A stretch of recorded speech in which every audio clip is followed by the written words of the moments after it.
Hola, hola, son Sonia Villapol e quero mandar esta mensaxe ao Colexio Oficial de Biólogos de Galicia, dende aquí, dende outro lado do Atlántico, dende Houston, en Texas, nos Estados Unidos. Gustaríame moito estar aí en persoa, pero lamentablemente non é posible, e por iso quería mandar este vídeo de agradecemento. Eh, Espero que disfrutades moito na aldea de Sestelo, no Concello de Teo, é o Día do Biólogo e Bióloga, pero ben, non podo deixar pasar a oportunidade, non, de agradecer aos colexiados, colexiadas que tivestes a ben elixirme como biólogo do ano 2024. Non síntome tremendamente honrada por esta distinción que foi recibida con moita sorpresa, moita ledicia, e alégrome que meus pais esteñen aí para recoller o galardón.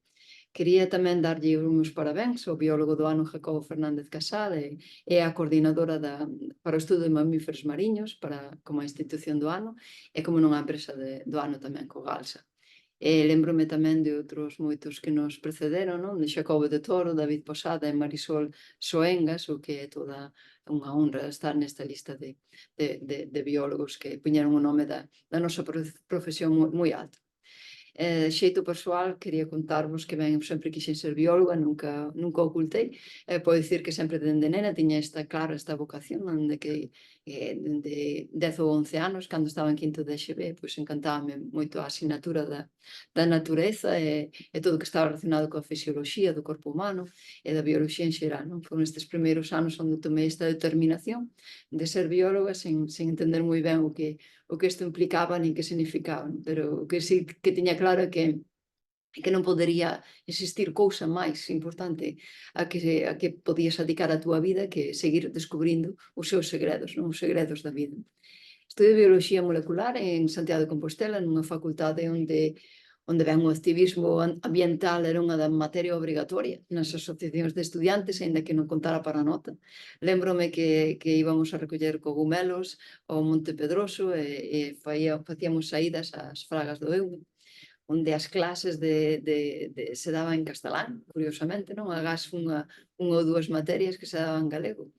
Entre elas a bioquímica de segundo que impartía o profesor Manuel Rey, o que a min me proporcionaba pois ben unha excusa perfecta para manter a miña teima de escribir ciencia en galego, e o que fixen, lembrome, foi escribir todas as respostas dos meus exames en galego cando as preguntas eran en castelán.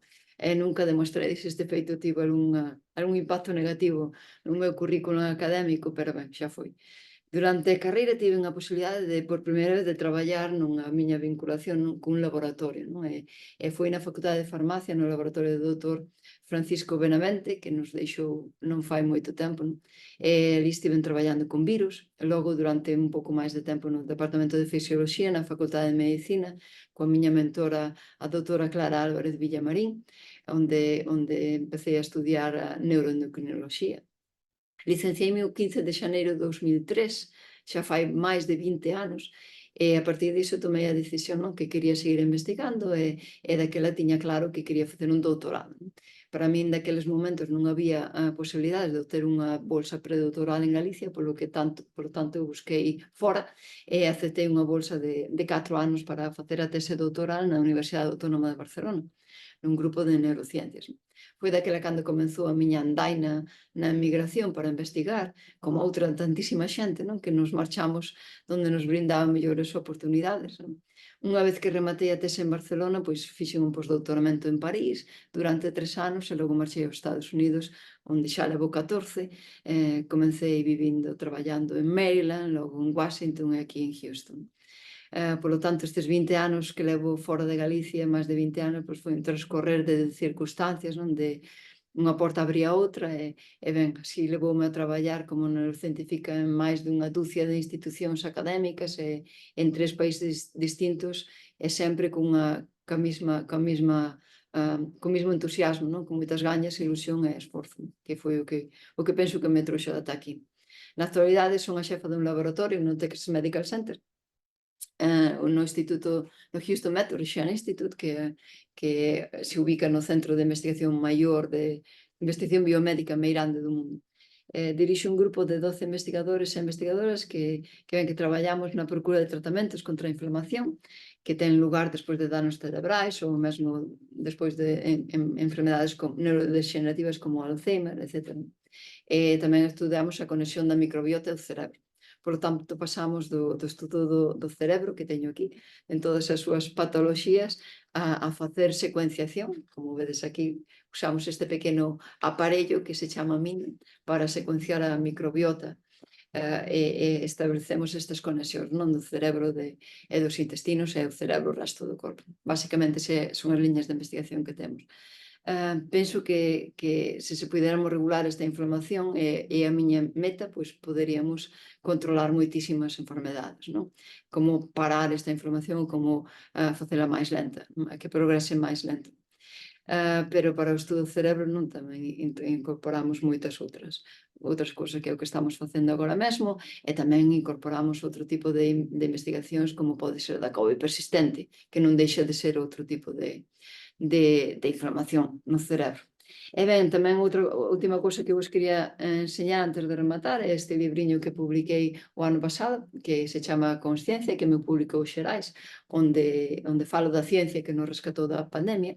En relación a isto, fago mención ao Colexio de Biólogos de Galicia, non? Que describo aquí como dende o colexio se convocaron a todos estes colexiados que tiveran experiencia coa PCR durante este período de emerxencia que foi no ano 2020, donde había que detectar os casos e había que parar a transmisión, non? Pareceme algo moi emotivo e con moita paixón como se fixo, e ben, lamentablemente, pois as institucións pararon a nivel burocrático administrativo todas estas iniciativas, pero non deixa de ser unha proba máis de que os biólogos sempre saímos ao rescate cando fai falla, non? Por iso, para rematar, dicir non que son tan importantes as accións de defensa da profesión. A sociedade precisa dos nosos coñecementos para afrontar os retos cada vez maiores que hai, non? Contra o medio, contra a saúde pública. Lembrémonos de catástrofes medioambientais que aconteceron en Galicia, por exemplo, como o fundimento do mar Exeo, fai 30 anos, ben que verteu toneladas de petróleo dende a Coruña por todas as costas, non? Unha repercusión e un impacto devastador. Fai 20 anos, lembrémonos da catástrofe do Prestige, non? Que encheu de chapapote todas as praias galegas, todas as costas, e daquela eu ainda estaba na facultade no 2002, perdón, e ben, lembrome das saídas a limpar as praias, a recoller chapapote, non como a nosa facultade, case todas en Santiago, sempre o berro do nunca máis. Ben, os coñecementos que nos dá a profesión son abondos, non? Para aportar á sociedade beneficios non directos, non? A capacidade de toma de decisións pois é moito máis importante ou mellor que se lle dá, non? A defensa da biodiversidade dos montes, das costas, precisanse os biólogos, non? Precisanse os biólogos a nivel clínico, necesitanse investigadores nos hospitais, non? Aplicar o noso coñecemento para, por exemplo, para a prevención de enfermidades, non? E xa o vimos coa COVID, virus respiratorios, etc. Ata problemáticas de hoxe en día medioambientais, como a instalación da macrocelulosa que se pretende instalar na comarca da Ulloa, pois deberían ser valoradas e consultadas co Colexio Oficial de Biólogos para tomar ese tipo de decisións, non? E ben, todas estas son temáticas que atinxen a nosa profesión e que temos que defendelas e que merecen ser consideradas e respetado o noso coñecemento, non? Para determinar que é o mellor para o medio, para a saúde, en definitiva para a calidade de vida da xente e de todo tipo de seres vivos. E estas son as accións que se deberían de defender, non? Reivindicar o valor que temos como colectivo de profesionais, as capacidades, as nosas competencias e a honorabilidade da profesión de biólogo e bióloga en todas as súas variedades e disciplinas, non atinxirse só ao medio, senón en xeral, non?